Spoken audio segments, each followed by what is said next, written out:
કેમ છો બધા મજામાં હશો તેવી આશા અને શુભેચ્છાઓ। તમારા બધાનું સ્વાગત છે આપણી રેસીપીની ચેનલ સિલ્વર સ્પૂન હીરોઝ કિચનમાં। આજે આપણે એકદમ નાના ક્યુટ બેબી શિમલા મિર્ચ અત્યારે માર્કેટમાં ખૂબ જ મળી રહ્યા છે।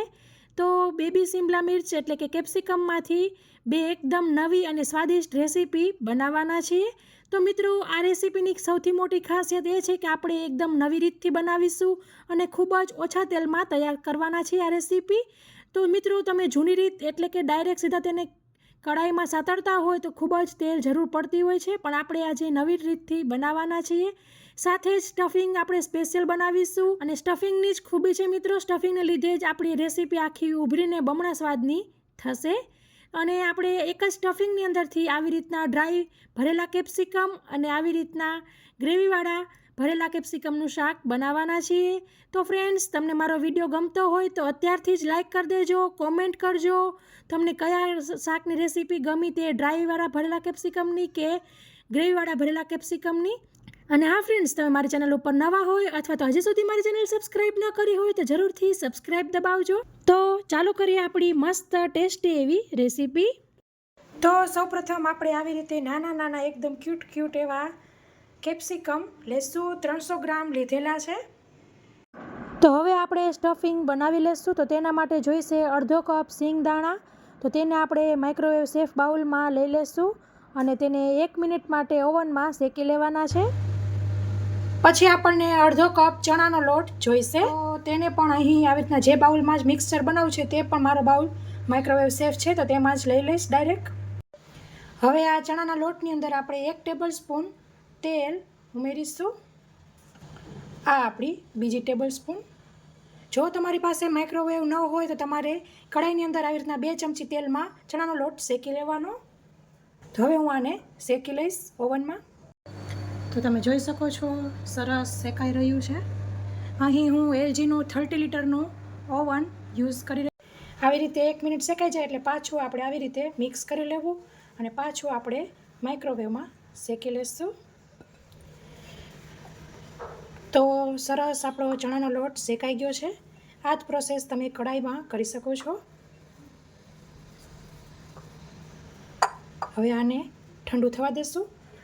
તો 1 મિનિટ સિંગદાણાને શેકી લીધેલા છે। હવે આપણે તેની અંદર ઉમેરીશું 1 ટેબલ સ્પૂન વરિયાળી, ઉમેરીશું 1 ટેબલ સ્પૂન સફેદ તલ, કોપરાનું ખમણ પણ ઉમેરીશું। આવી રીતે 2 ટેબલ સ્પૂન કાચલી જે સૂકી આવે છે તેને ખમણી લીધેલું છે। તો હવે આપણે આ ચારેયને પાછું 1 મિનિટ માટે શેકી લઈશું। કઢાઈમાં તમે સિંગદાણા શેકતા હોય તો એમ થાય કે સિંગદાણા હવે શેકાવા આવે છે ત્યારે વરિયાળી તલ ને કોપરાનું ખમણ ઉમેરી દેવું અને શેકી લેવું। તો સરસ આપણું 1 મિનિટ માટે શેકાઈ ગયું છે। આપણે સિંગદાણાની ફોતરા કાઢવાની જરૂર નથી। તો આપણું ઠંડુ થઈ જાય મિક્સચર એટલે આપણે તેને મિક્સર જારમાં લઈ લઈશું અને અધકચરું વાટી લઈશું। તો ફ્રેન્ડ્સ, તમે જોઈ શકો છો અધકચરું આપણે વાટી લીધેલું છે। તો તેને આપણે બાઉલમાં કાઢી લઈશું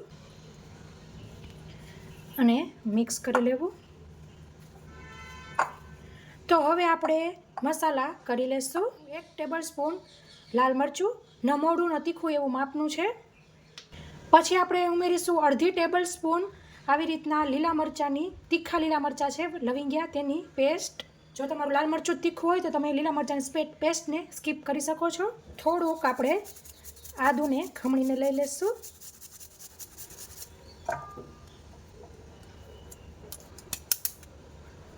પછી ઉમેરીશું 1 ટેબલ સ્પૂન ધાણા જીરું, 1 ટીસ્પૂન ગરમ મસાલો, અડધી ટીસ્પૂનમાં પણ સહેજ ઓછી એવી હળદર, થોડાક ધાણા ભાજી।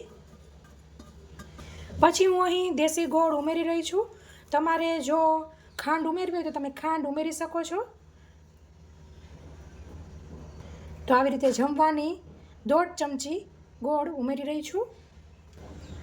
મોટા લીંબુનો અડધો ફાળ છે તે ઉમેરી દેશું। નાનું હોય તો આખું લઈ લેવું અથવા તો સ્વાદ મુજબ ગળપણ પણ તમે સ્વાદ મુજબ એડ કરી શકો છો। અને રેસીપીની જાન એવી નમક મીઠું સ્વાદ મુજબ ઉમેરી દેશું અને બધુંય સરસ મિક્સ કરી લેવું। હાથેથી જ ફાવશે. હાથ ચોખ્ખા હાથ વડે મિક્સ કરી લેવાનું થશે. તો તમે જોઈ શકો છો આવું સરસ લચકા ભર્યો આપણો મસાલો સરસ થશે. એવું હોય તો સહેજ એવું ચાખી લેવું. મસ્ત ચટપટો આપણો મસાલો થયો છે. તો મરચાંને સરસ ધોઈ લીધા હતા. તો હવે મરચાંને આપણે આવી રીતના ઉપર ક્રોસમાં કટ કરીશું આવી રીતે. તો ફ્રેન્ડ્સ આપણે બધા મરચાંના આવી રીતના કાપા કરી લીધા છે. મરચાં ભરી લેશું. કેપ્સિકમના બિયા કાઢવાની જરૂર નથી, મોરા જ હોય છે. વ્યવસ્થિત સરસ મસાલો સ્ટફિંગ ભરવાનું રહેશે.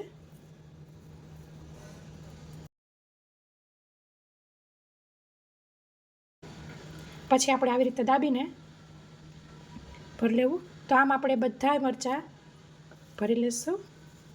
તો ફ્રેન્ડ્સ બધાય છોટું કેપ્સિકમને સ્ટફ કરી લીધા છે અને આટલો એકાદ કેપ્સિકમ ભરાય એટલો મસાલો બચ્યો છે, સાઈડ ઉપર રાખીશું. તો આવી રીતે પાણીને ગરમ કરવા રાખી દેવાનું છે. પછી કાઠલો રાખીને તેના પર ચાળણી કે આવી રીતના જારી રાખી દેવાની અને આપણે આવી રીતના બધા કેપ્સિકમ મૂકી દેશું.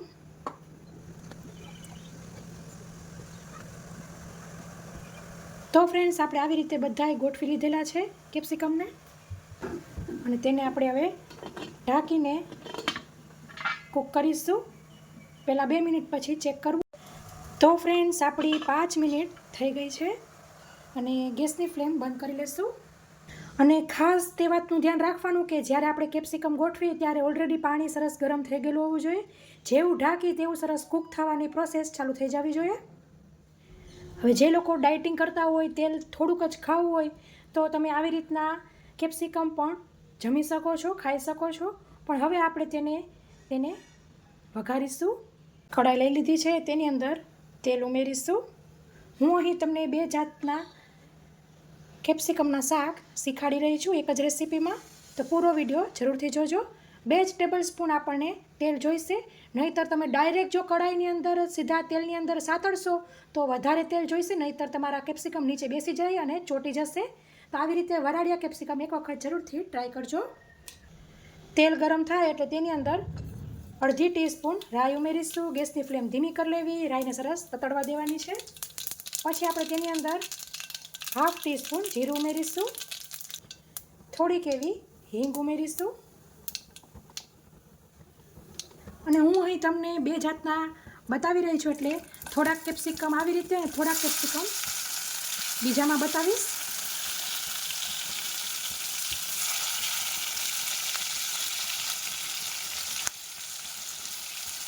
આવી રીતના થોડાક રહેવા દીધા છે.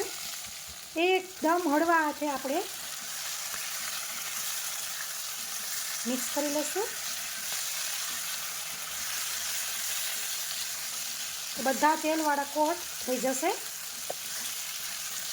આપણા ચડી ગયેલા જ છે. એકદમ સ્લો ફ્લેમ ઉપર આપણે 1 થી 2 મિનિટ માટે કૂક કરીશું. તો ફ્રેન્ડ્સ આપણી 2 મિનિટ જેવું થઈ ગયું છે. ખોલી લઈશું. પાછું આપણે હળવા હાથે મિક્સ કરી લેવું.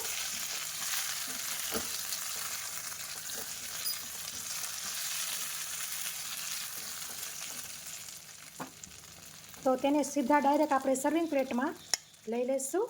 તો ફ્રેન્ડ્સ ડ્રાય ભરેલા કેપ્સિકમને તો તમે જોઈ લીધા, સર્વિંગ પ્લેટમાં આપણે કાઢી લીધેલા છે. હવે આપણે ગ્રેવીવાળા ભરેલા કેપ્સિકમનું શાક બનાવીશું.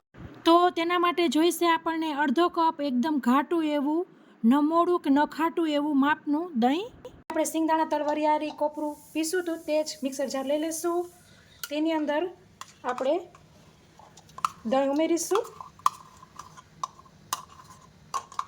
સાથે જે આપણો બચેલો મસાલો હતો સ્ટફિંગ તે ઉમેરી દઈશું. અડધી ટેબલ સ્પૂન તીખા લીલા મરચાંની પેસ્ટ ઉમેરીશું. 1/4 થી પણ ઓછી એવી હળદર, 1 ટીસ્પૂન કાશ્મીરી લાલ મરચું, 1 ટીસ્પૂન ધાણા જીરું, ½ ટીસ્પૂન અથવા તો સ્વાદ મુજબ મીઠું. અને પછી આપણે આવી રીતે જે મિક્સર બાઉલમાં હતું તેની અંદર પાણી ઉમેરીને બધું લઈ લેશું. મસાલો ચોટેલો છે તે તો 3 ટેબલ સ્પૂન જેટલું પાણી છે. તો હવે આપણે પીસી લેશું આને પણ. પછી આપણે તેજ કઢાઈ લેશું અને તેની અંદર ખાલી માત્ર 1 જ ટેબલ સ્પૂન તેલ લેશું.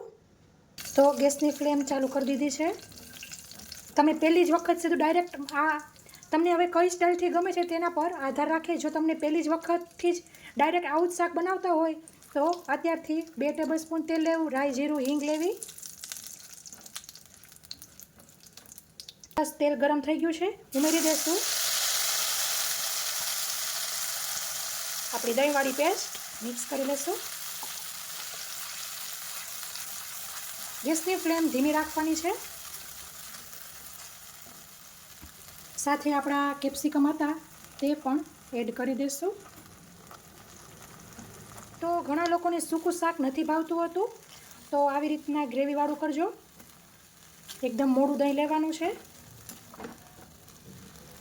તો મસ્ત આપણે આવી રીતના હલાવી લઈશું.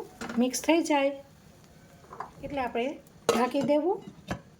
સાવ એકદમ સ્લો ફ્લેમ ઉપર આપણે 2 મિનિટ કૂક કરીશું. તો ફ્રેન્ડ્સ આપણી 2 મિનિટ થઈ ગઈ છે, ખોલી લઈશું. અને ગેસની ફ્લેમ બંધ જ કરી લેવાની છે. તમે જોઈ શકો છો સરસ તેલ છૂટું પડી ગયું છે. હળવા હાથે આપણે મિક્સ કરી લઈશું. તો મિત્રો આપણે ડ્રાય ભરેલા કેપ્સિકમ અને ગ્રેવીવાળા ભરેલા કેપ્સિકમને સર્વિંગ બાઉલમાં લઈ લીધા છે. તમને કઈ રેસીપી પસંદ આવી તે જરૂરથી કોમેન્ટ કરજો. તમારી કોમેન્ટની મને રાહ રહેશે.